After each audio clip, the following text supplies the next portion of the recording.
What's up, everybody? Welcome back to the Coachable Podcast. I am the host of this show, Tori Gordon. If you're new here, welcome. I'm so glad you made it to this side of the internet, whether you're watching on YouTube, listening on Spotify, Apple, wherever you get your podcasts. I'm so glad that our worlds have collided. And if you are returning, welcome back. It's good to have you here. I am in the studio alone today and want to just share some of the things I've been working on, some of the things that I've been going through, things I've been learning, but also give you a framework that I think will be extremely helpful for every single one of you who is on this journey of self-healing, of self-mastery, and of self-realization, of really asking the question, who am I? What do I want? And how do I get what I want? Those are the three questions that I spend so much of my time working with clients to address. And, you know, over the last week or so, this has been 2 weeks or so, this has been a real important topic because we just came through the Lionsgate portal, which was a powerful time for intentional manifestation. I threw an incredible women's event it was the first Revive Women's in-person event and women's gathering that we've held, which was an absolutely gorgeous dinner that we had at our home and had 20 women gather for a beautiful night where we got to hold space for one another. We got to share a beautiful meal and we got to really claim what it is that we want.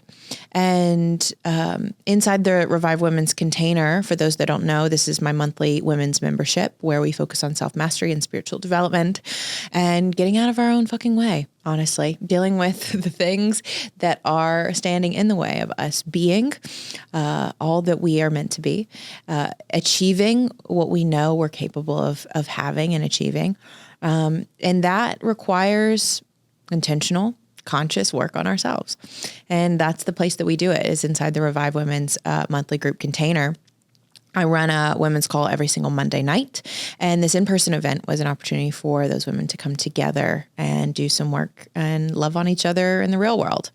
And so I say all that to say, because these are topics that we've been diving into. And I wanted to share it here for those of you who aren't inside that container so you can still get a sneak peek into what are the types of things that we go into and that we explore together as a community, but so that you at home can also do this for yourself. If it's not time yet for you, for whatever reason, to make the jump into some kind of coaching container, or you've been listening to me for a while and maybe the financial investment isn't there for you, whatever it is, in today's episode, you're going to get a sneak peek into what we've been talking about and exploring as the Revive Women group. And whether you're a man or a woman, you're going to get a lot from today. So, first of all, I want to talk about the importance of creating space in your life for you to think about what it is that you want most. Most of us, we wake up every day and we are in a perpetual cycle of reacting to our phones, to our emails, to our kids, to the internet that is always vying for our attention. And we are off to the races immediately, just doing what has to be done. And so many of us live in that perpetual state of survival and stress. And we haven't had the luxury or created the intentional time to sit with ourselves and ask that question, what do I want? So many of us know what we don't want. That's what I've found in my work over the years. What I have found is that many of us can point to all the things that are quote unquote wrong in our lives, all of our problems. And we're like, we need to fix this. We want this to be better. The bank account needs to look this way. I want to call in this type of partner, these friends, and this body. Right. And sometimes that looks a lot. We look at what we want through the lens of what we don't have or what we don't want. But my first invitation for you is to ask yourself, do you even know what it is that you want? Have you gotten to a point in your life where you've actually stopped dreaming, where you've stopped thinking and allowing yourself to visualize what a beautiful life might look like if you were able to create that for yourself? Maybe you've gotten to a place where you've just accepted this is all it's going to be. You've settled. You've given up on the dream. You've given up on the dream life, the dream relationship, the house, the career, whatever it might be. But for those of you that still have this spark of hope inside your chest, and for those who feel like that has burned out, I want to reignite that for you. And I get this visual of this candle. Sometimes some of us, our candles have burnt out. But for those of us who still have a light that's shining bright, we get to reignite that for people and reminding you that you get to dream. You get to imagine a more beautiful way of being and living in the world. And if today is the first day in a long time you have sat down and maybe for 15, 20, 30 minutes, you give yourself some space on a piece of paper to begin to dream again and write down, what do I want to create? What do I want to manifest in the next 6 to 12 months, realistically? And you can have a mini list and you can have a major list. Mini manifestations are things like, I want to manifest a free coffee, or a ticket to this concert, or,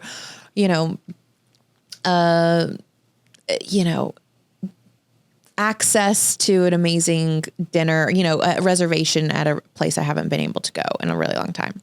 Or, a major something might be, I'm calling in a divine union, a conscious partnership, the love of my life. I'm calling in, a raise or a promotion at work. These are some more of the major things. But I want you to start by just imagining and getting clear. And maybe you need to pause this recording right now, wherever you are, and take out a piece of paper and go do that. And if that's you, I invite you to stop and go write your list. Because the rest of this conversation that I'm about to share with you is going to be about how you can identify what's in the way. What's your biggest block? What's preventing you from creating, achieving, or attracting that into your reality? And this is where my work focuses for so many of my one-on-one and my group clients inside Revive Women, is excavating and removing, dissolving the problems we think we have and what stands between us and the life that we desire. In a couple episodes prior to this, I talked about worthiness being one thing that is essential, absolutely essential if we want to tap into our creative power, our ability to co-create with life and the universe. And that's where I'll have you start, is to remember that we all come from the same source. And that source created everything that we see with our eyes. And if you can remember that, then you might have an inkling of remembrance that, if I come from that place and I come from that source, and so do all of the people that I admire or I envy or I'm jealous of, that I respect, that I look up to, that I wish my life looked like theirs. If they came from the same source that I did, and if they can create it, then why can't I? Ask yourself, why can't you? Well, I would assert that it's because of the many mental prisons and constraining, limiting beliefs that we all carry inside our subconscious mind. Because the subconscious, if you didn't know, is responsible for about 90% of all of your actions and behaviors and thoughts and feelings and emotions. Only about 10% is conscious. And so the rest is underneath that, your conscious awareness that might say, I want to create this, but deep within your psyche and your subconscious holds and stores so much information. And in that first window of about 7 years of your life is when your subconscious gets programmed with all of that information.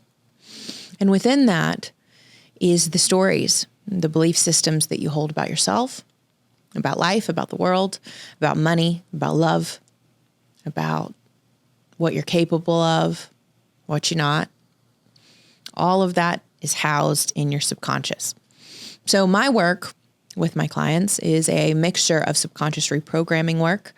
It is a combination of nervous system regulation, embodiment, and integration, because we can work on shifting the subconscious beliefs all day long. And in this conversation, I'm actually going to help you to uncover one of your biggest blocks so that you can start to do that work. But if we don't also regulate our nervous system to feel safe into shifting into this new paradigm or new reality, then we are kind of working against ourselves. So these things go hand in hand. You have to have the subconscious reprogramming. So putting in new wiring within the brain. So that connects, okay, so my authenticity, for instance, equals it's safe to be my authentic self. Many people have the belief that it's not safe to be my authentic self. I need to wear a mask. I need to cover up. I need to be somebody other than who I am. So our wires have gotten crossed. The subconscious reprogramming work is to uncross those wires, to unlearn what you have learned so that you can put in place the truth, a truth that is going to help you achieve the things that you actually want. That is essential. But the nervous system regulation work, the embodiment work that I do with my clients on an emotional and energetic level and spiritual level is essential. And right behind that. For the rest of this conversation, however, I'm going to give you a framework for how do you uncover what's in the way. What's in the way between where you are and where you want to be. You can see it as a roadblock. You can see it as a fence, a wall, whatever it is. We're going to figure out what is that core block or core wound that we have been covering up, that only when we go and we extract it at the root will it stop coming back and coming back. It's like our core wound are these things that happen to us in childhood. Right? There are emotional wounds. They're deeply seated in the subconscious. They're the unresolved emotional injuries that we go through as children and young adults where we weren't able to process the feelings and the emotions behind them that stay gaping wound. And we put some Band-Aids over them. We put some substances over them. We drink, we shop, we eat, we take medication. We do all of these things to try and fix the wound, but we have never actually healed it at the root level. We just keep putting Band-Aids and Band-Aids and Band-Aids on it. So I want to help you to understand that whatever your core wounds are essentially the things that stand between you and your greatest manifestations, your greatest life. And only when you're willing, courageous, and brave to look at those wounds, to take off the Band-Aids and expose them, bring them into the light so that you can work with them, so that you can heal them on an emotional, energetic, physical level, and mental level, will they stop producing the weeds, the bad fruit, the bad patterns, the toxic repetition, of habitual ways of being that don't serve you anymore. But we have to go to the root. So as I said before, I want you to think about something you want to create in the next 6 to 12 months. I want you to think of that thing. Pick one thing. And then what we're going to do is I'm going to take you through an exercise right now where you can peel back the layers of this essential onion to see what's really at the core. What's between you? What are the layers between the core of what's hurting, the pain that has been unaddressed, and the life that you want to live? So here's what I want us to do. If you have that thing, think of the one thing you want to create, that you want to manifest, that you want to experience. I want you to start to peel back those layers by taking the first step, which is to think about where in your life you're currently being tested. Okay, so I've got a few questions here that I want to offer. But think about right now, where are you struggling? Is it financial? Is it relational? Is it your health? Where is it for you? And maybe it's in a couple different areas. But I want you to list out the areas of your life where you're finding yourself experiencing some of these things. So 1, list out the areas of your life where you're feeling the most friction, or you're being the most triggered, or having the most conflict. That's the first question. So again, if you need to stop this recording, go jot this down and come back to that. So again, the first question is, list the areas of your life where you're feeling the most friction, the biggest triggers, or the most conflict. The next thing I want you to write down is the areas of your life where you feel stuck, or you see yourself repeating the same patterns over and over again. Maybe the same patterns of communication, of avoidance, of perfectionism, of people pleasing, right? So where is there starting a pattern that is repeating, and what areas of your life? So as I mentioned, one of those patterns might be people pleasing. So list the areas of your life where you find yourself doing that, where you find yourself not setting boundaries, not speaking up for yourself, right? Which is essentially in direct conflict with your truth. When we don't set boundaries, when we people please, when we say yes when we want to say no, we betray ourselves, which is one of the biggest pains that we can experience. So what areas do you find yourself doing that in? And 2 more, what are the areas of your life where you find yourself settling, playing small, or feeling embarrassed? And then where are you procrastinating, overthinking, or refusing to take action or step through your fear? This oftentimes for people who are entrepreneurs, they have side hustles, they want to build a business, they want to step into their healing gifts, their, whatever it is that you might want, but you're afraid. You're afraid to start the podcast. You're afraid to start the women's group. You're afraid to go on that road trip or leave that relationship, but you know something's pulling on you to do it. Where are you feeling the most resistance in your life? I would assert that the amount of resistance that you feel is always correlated to the problems you think you have. So think about the problems you think you have in your life. There's likely some resistance to the way life is there, right? You're like, I don't want it to be this way. It shouldn't be this way. I want to change this. I want to fix this. That is you popping up against the resistance to the way life is, and i.e. you think you have a problem. So where are you being tested? That's the first step. That's the first layer of this onion that we're going to pull back before we can start to get to the core, the root of the wound, the original wound that actually is inviting you to heal it so that you can create and manifest everything it is that you know that you want, that God has put on your heart, that you have this deep longing to create, to bring into the world. Maybe it's a longing to be a father or a mother, a longing to be a speaker, to be on stages, to write a book, to be an artist, or be creating music. Like, what is that thing that you long to do, but for whatever reason you talk yourself out of? You say, I can't, and you have a laundry list of reasons why, all of the excuses that come up. How do we start to understand what's in the way? Look at where you're being tested. Okay. So that's step 1. Now I want to move to step 2. This would actually be step 3 if you did the first thing I said, which is write a list or pick something you want to accomplish or manifest in the next 6 to 12 months. Then where are you being tested? And the third step here is, what is the pattern? So like I said, this is an exercise I took all of the women in Revive Women through actually on Monday of this past week. And the conversations, the powerful revelations the women had were amazing. The tears that were shed when you start to peel back these layers, if you start to get emotional, that's how you know you're getting closer to the core pain, the core wound. So notice if you find yourself getting a little uncomfortable, or you feel a little bit anxious, maybe. That's okay, because you're getting maybe a little bit closer to the truth. So just notice that if it's coming up in your body as I share this with you. So what's the pattern is step 3.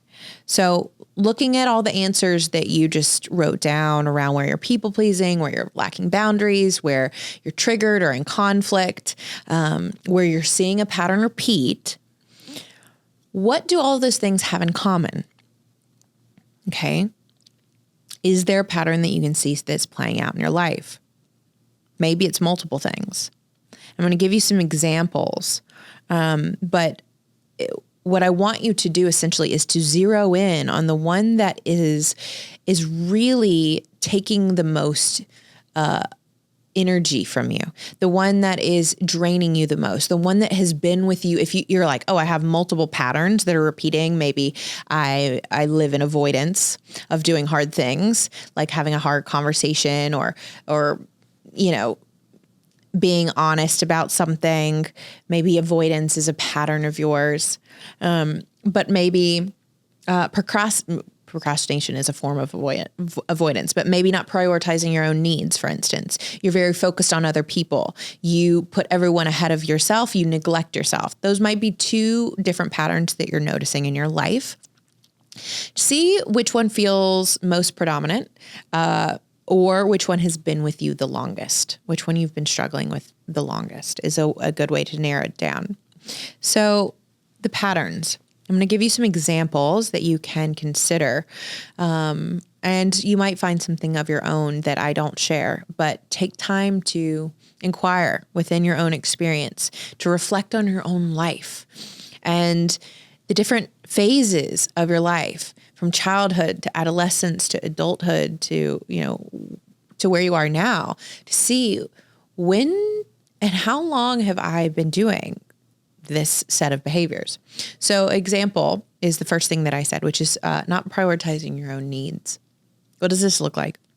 This looks like putting everybody else first, living in a chronic state of burnout because you are just doing, and not focused on your being at all.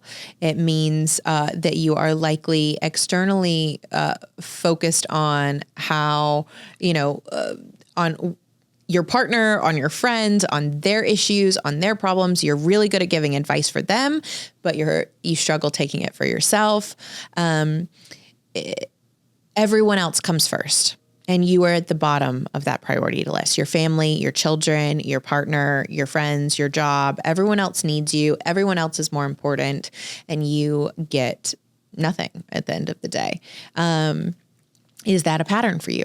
Another example is playing small, holding yourself back, living with a mentality of limitation, which says, I can't say that. I can't go there. I could never wear that. I could never have that experience. I could never try that. That's for other people, but not for me. Right? Playing small, not drawing attention to yourself, being afraid to stand in your power, because if you do, maybe someone will think I'm arrogant. Maybe they won't like me anymore. They won't want to be my friend anymore because they're going to think I'm better than them if I stand in my bigness, if I stand in my power, right? So I retract, I play small, I act like I'm not as good as I am. I downplay my skills, talents, and abilities. So not to make other people feel inferior or insecure, or to not make myself feel like I'm selfish or like I'm trying to be better than anyone else. Is this a pattern for you? Or just like holding yourself back, right? All the reasons that you give yourself that are excuses for why you shouldn't go for the thing that you want, that you can't. Those two words, I can't and I shouldn't, or I have to, those are such limiting words in your vocabulary. All the places that you hear yourself say that, notice, because it's an indicator that you are living in a limited construct, in a limited paradigm where you are saying that's not allowed, that's too much. Another example is procrastination or inaction, where you're not showing up for yourself, doing the things you know you want or need to be doing in order to continue to move the ball forward. An inability to set and hold boundaries with other people or with yourself. A lack of trust in yourself because you don't stand up for yourself, because you don't do what you say you're going to do. Is that a pattern? Maybe it's communication patterns. Maybe you ghost when things get hard, or uncomfortable. Maybe you just, withdraw and avoid hard conversations, or you over explain and over apologize, because you're very anxious. Notice if that is a pattern for you. Other things can be perfectionism, people pleasing, not having an aligned routine that actually matches the type of lifestyle that is necessary for the thing that you want to create. Or sometimes it might just be a lack of clarity, feeling lost, feeling disconnected from yourself. Maybe that is the pattern that you're struggling with. Again, don't overthink this. Don't put so much pressure to think, oh, what if I'm not getting it right? You will intuitively know. Let that kind of arise within your body and your mind. And maybe it's like, I know I spend way more money than I make and I do that to compensate, to try and make myself feel like I have more than I do, or whatever. Be honest, but don't overthink this section when you're identifying your pattern. So that's the next step. What is the pattern that you see arising? And underneath that, once you can kind of dial in a pattern of behavior that has been with you and is with you currently, that you're wanting to shift, that doesn't serve you in the ways that it is trying to protect you more than it serves you. With every dysfunctional or unhealthy pattern of behavior is always a fear. It's a fear that pattern of behavior is trying to protect you from. That is why we create these maladaptive coping strategies in the first place, because they are protecting us. They're essentially, what they think they're doing is keeping us safe. But as I say to my clients a lot, and what is necessary in terms of healing is asking ourselves and coming to terms with the fact that we have to give up what feels safe for what actually is safe. And sometimes our patterns feel very safe and very comfortable because we have been doing them for a very long time, because they've been protecting us from a fear that we have. But the healing work is going one level deeper. What is that fear? So in this moment, I invite you just to close your eyes and settle yourself and take a nice deep breath. And see, when you ask yourself and you ask your heart this question, what is the fear that I have been avoiding feeling? What is the thing I don't want to experience that my people pleasing or my perfectionism, my communication style, or neglecting myself is actually preventing, is actually keeping me from? What is the fear that's causing you to repeat this pattern? I want you to write that down. And this is where we might start getting into some emotion. You might start feeling the tinge of your heart start to be like, there's some pain there. There's some fear there. A younger version of you might start to get activated. Your inner child might start to come out a little bit. If that's true, then that means you're getting closer to the core, closer to your heart, which is actually the place that you create from. So some essential fears, some of these biggest, the biggest things that all of us as humans experience and try to protect ourselves from is, one thing I see most is the fear of getting it wrong or making the wrong choice. I remember when I think back to my childhood and I think about, the fear of doing something wrong, it was paralyzing. I was, one of my coping strategies was learning how to be the best perfect girl, to do everything right so that I wasn't ever punished. So I never lost a love. Because on some level, my little child at some time between ages of 0 and 7 learned that if I make a mistake, if I do something wrong, then somebody's going to be mad at me, or somebody's going to take their love away, or they're going to withdraw their affection from me. And I never wanted that to happen. So make sure I never make a mistake, right? So the fear might be making the wrong choice. And maybe that's debilitating you now. You're so afraid of making the wrong choice, you do nothing. You're stagnant. You're stuck. You're afraid to take any action because, oh, God forbid you make a wrong choice. And then that inevitable fear comes in, because you can always play this little game with you. And this is what I do with my clients is, if I make the wrong choice, let's just pretend, right? Play it out. Worst case scenario. If I make the wrong choice, then what? Insert the blank there. And to think back to your childhood. Think back to when you were little. If you did the wrong thing, what would have happened? Were you hit? Were you abused? Would mom give you the silent treatment? Would she be passive aggressive? Were you just ignored completely? Right? That's the insert the then blank happens. And that is the thing you're trying to avoid. If this is something that connects with you, right? It might be the fear of failure. It might be the fear of being seen, right? Speaking up for ourselves, speaking our needs, asking for what we want, being honest, being vulnerable. Oh, well, I want those things. I want connection. I want intimacy, right? Maybe a divine union or authentic relationships, community of people that really get you, understand you, see you, is one of the things you crave or you're trying to manifest.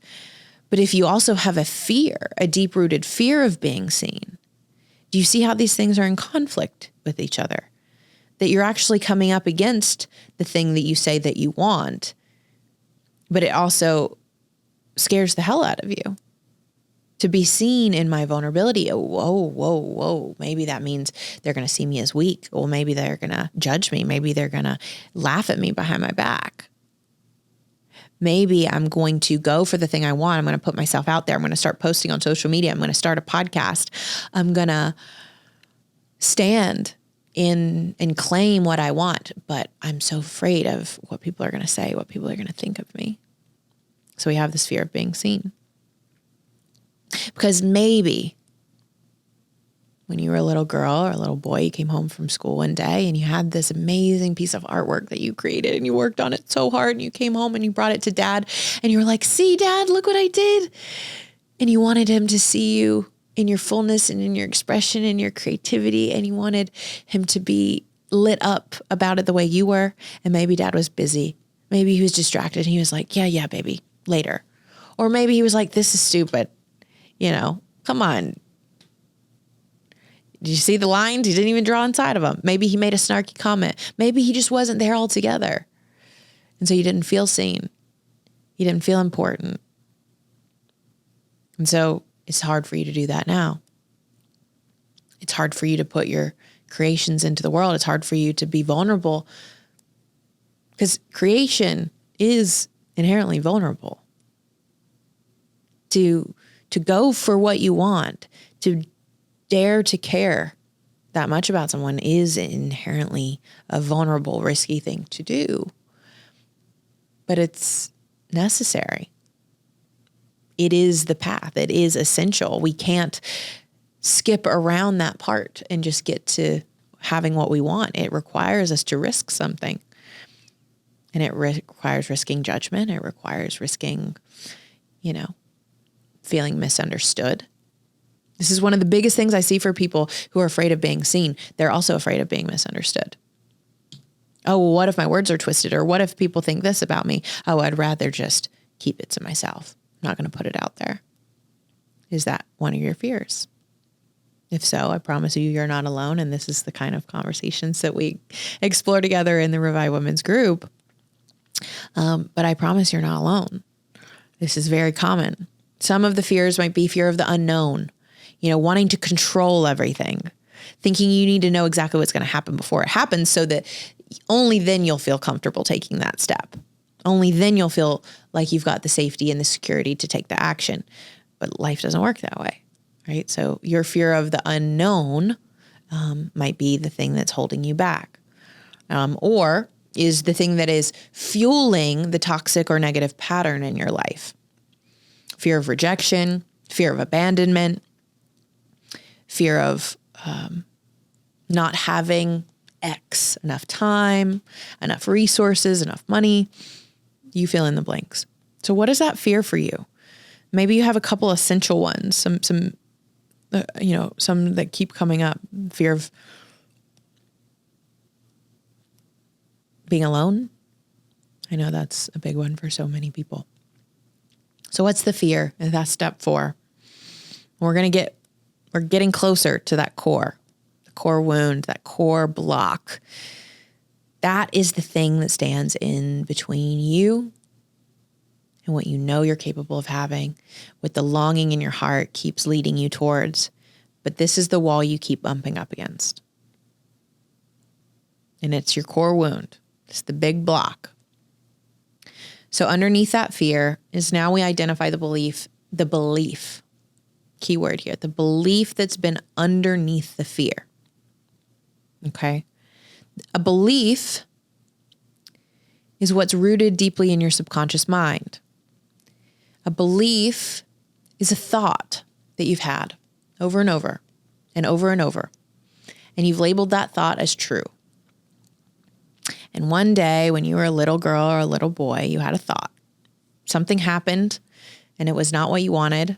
And you came up with a reason for why that thing happened to you. Maybe you were abused. Maybe you were judged. Maybe your friends laughed at you at school. Maybe your parents got a divorce. Maybe you had to move away and go live with your mom or with your aunt or your grandmother. Something happened in your life. And then you applied, there was a story that was created, a belief that was created about why that happened. And that might not be rooted in truth, right? Because our little brains are just doing the best they can to understand why things happened. And so we might apply a meaning to something that actually isn't rooted in truth. For instance, I'll give you an example. When I was a very, very little girl, one of my earliest painful memories was around the age of 3 years old. And I have a memory of myself in my bed, crying myself to sleep, and this longing for my mom and crying myself to sleep because my mom wasn't there and just wanting her to come hold me, wanting her to come make everything okay. And I've done a lot of work around this, so I know exactly where this comes from.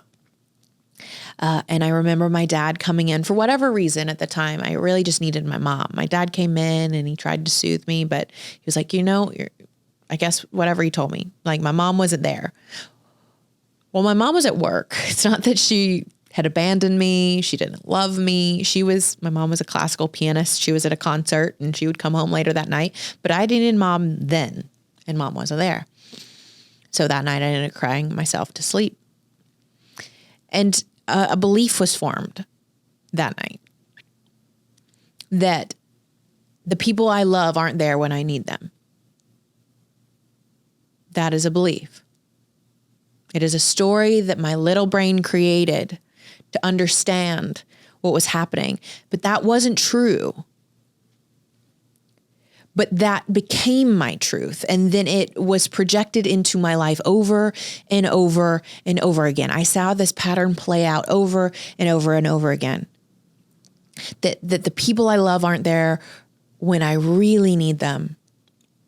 And it was painful in times of my relationships when I would want my partner to show up for me and they weren't there. It would reinforce that wound, right? This is just an example. So what is that core wound for you? So maybe it is one of abandonment or betrayal. I'm not worthy. I'm not good enough. I'm not lovable.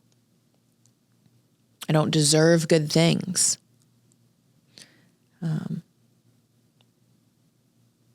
Maybe these beliefs sound like I'm not safe.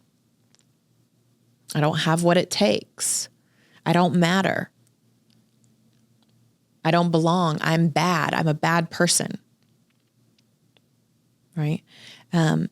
These beliefs are the core wounds that need healing. When we say we're on a healing journey, what are we healing? We're healing wounds. They're emotional wounds that we have been holding, that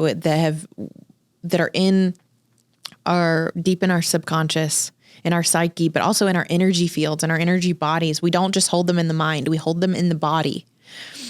We store them and then they turn into dis-ease, and then they turn into illness and disease if we don't heal, right? And so many of us are like, I'm healing. I'm on a healing journey. Well, what are we healing? We're healing the core wounds, which are our biggest block to the lives of freedom and liberation that we deserve. And so I hope through this exercise, you're able to start to peel back these layers and you really sit with this. You allow yourself to marinate on this and meditate on this and ask yourself these deep questions, because this will take you to the core beliefs that if you then can get to that point, you put a big circle around those and you highlight them, because that is where the work lies, is on healing the story of I'm not good enough. I don't matter. I'll be abandoned. I'm unlovable. I'm unworthy. You don't just not believe in yourself, right? You learn to not believe in yourself. Where did you learn that? Where did that start for you? Most of us, it goes way back to our childhood. So the work that I do with people is not just to uncover these core wounds, but then to actually do the healing work to dissolve them, to reprogram them in the deep subconscious mind, to undo that faulty wiring so that we can rewire in a way that serves us and replace that story with one that's going to help us get what we want, one of worthiness, one of truth, based in actual truth, that we are worthy, that we are lovable, that we are valuable, that we do matter. Right? The opposite of all of the things we think we're not. When we remember who we are, who we've always been, and it's just been this wiring, this story that we've gotten so attached to that we think is real. Because we believe it to be true, we have created lives that produce evidence that reinforce that. So how do we heal? We have to reprogram it at a deep subconscious level. And we have to heal our nervous system so that we can hold this new reality, this new belief that says, actually, we are worthy. Actually, it is safe. It is safe to be loved. It is safe to be in connection. I don't have to push it away anymore. So we work to heal the nervous system, and then we embody that through a practice. And we connect to a deeper level of our soul, our essence. We come home and return to ourselves. That's what I do with deep ceremonial medicine work. So there's lots of ways you can do this, but I want you to sit with this process of discovering what your big block is. And if you found it, my invitation is you can sit with this and you can do a lot of different things. But one thing you have to do is we have to switch the faulty wiring in the subconscious. And that is the work that I do with my clients. We will continue to build on this throughout the weeks. But this is the work that I do inside of the Revive Women's container. If you're a woman and you're like, I need to really start taking this seriously because I'm beating my head against a wall and coming up against the same frustrations. And I think I'm trying to work so hard on myself, but I'm not getting the results. This is why people can stay in talk therapy their whole lives and know the ins and outs of their quote unquote problems, but nothing really seems to change, because we're changing things on the level of awareness, but not energetically, not viscerally, not on the somatic embodied level. And so that is the work that I do with people. If that's you and you're interested in working with me privately or in a group container, you can go to the link in the show notes or go into the link in my bio. It's the Tori Gordon on Instagram, or Revive Las Vegas, where we're doing all of this work in person locally. You can get connected to us here in Vegas. But if you live somewhere else around the world, you can still do this work. And I'm taking one-on-one and group coaching clients. If you're a woman, you can go to Revive, the Revive Women's group. It's only $97 a month, you guys, to sign up to get access to coaching calls every single week with me on Monday nights, as well as all the recordings, our Kajabi portal of resources and worksheets, as well as a private community group. Or if you work with me one-on-one, we can get into the deep somatic work, the energetics behind these beliefs, doing deep neural reprogramming, and you'll have me as your pocket coach to be right there in your back pocket whenever you need. So whatever level of support you need, we have something for you. So my invitation is to not just come into this awareness, not just to peel back the layers and realize, oh, there's a problem, there's a wound, but do nothing about it. My invitation is to be responsible for that and give yourself the gift of healing. Because when you start to heal at that level, at the root cause, you start to go into your garden and you pull out the weeds that keep coming back. That's when you create the beautiful life that you know you deserve. And I would love to support you through that. So if you're interested in one-on-one coaching, I would love to hear from you. Send an email to hello@torigordon.com. We'll send you an application, or you can just go to the link in our bio and see the one-on-one coaching application. Fill that out, and somebody from our team will get back to you about how you can work with me privately. And if you're a woman looking to get into Revive Women, the link is in the bio as well. If you are a man, we have this podcast you can continue to come back to. My friends run an amazing men's group called Warrior Heart that is virtual and in person. If you're interested in that, you can always send an email to our team. And if you're local in Vegas, we have a lot of opportunities for you to get involved in Revive and what we're doing. So every single month, I run an in-person psychedelic breathwork experience. The next one that is coming up is August 24th. It's going to be an incredible opportunity for you to embody and release your sacred rage so you can get pissed off, and it can be healthy to do so that you can get re-inspired and to take action, to use your voice, to speak up for yourself. And so many of us haven't had safe spaces to access our anger and our rage that is actually keeping us stuck. It's one of those walls we keep running up against, and we're holding it tight in our body. So there's an opportunity every single month to come and breathe with us at Revive. And these in-person women's gatherings are an additional offering that we are including in the Revive Women's group. So if you're in Revive Women, you're also going to get access to all of the in-person women's gatherings as part of your membership. It's $97 a month to join that, or you can get a year of access for $9.97. That gets you 2 months for free.